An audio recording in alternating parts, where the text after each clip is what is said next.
আমি এখন খবর বলবো বাংলাদেশ বেতার থেকে। আমার নাম বিমল চন্দ্র। গতকালকে ঢাকা থেকে আসার সময় একটি মশার সাথে একটি প্লেন ধাক্কা খেয়ে প্লেনটি গুড়ি গুড়ি হয়ে গেছে, তবু মশাটার কোনো ক্ষয়ক্ষতি হয়নি।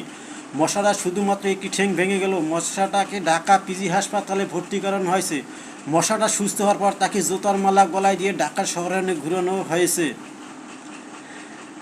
গতকাল বঙ্গোপসাগর থেকে একটি যুবতী ইলিশ মাছ হারানো গিয়েছে, তার কোনো খোঁজ খবর পাওয়া যায়নি বলে তখন এক ভিক্ষুক ভিক্ষা করে, তখন তার এই ঝুলির ভিতরে ইলিশ মাছটি পাওয়া গেছে। আমাদের এই বরিশালে গতকালকের এক সিঙ্গারার হোস্টেলে সিঙ্গারা বাস্ট হয়ে 2 জন মুসিয়ার আহত এবং 3 জন নিহত। আহত মুসিয়ারদের বাস্ট হওয়ার জায়গায় সেলাই করার জন্য মুসির দোকানে ভর্তি করানো হয়েছে, আর নিহতদের জন্য পোষ ময়দানের জন্য কসাইকে থানায় শপথ গ্রহণ করা হয়েছে। এবার শুনবেন আন্তর্জাতিক প্রসঙ্গ। ভারত সরকার বলিতেছে আগামী মাসতে মুরগির বেতন বাড়ানো না দেওয়া হইলে মুরগি ডিম পাড়া বন্ধ করে দেবে। ইরাক সরকার বলিতেছে হ্যাঁ, মুরগির বেতন বাড়ানো হবে।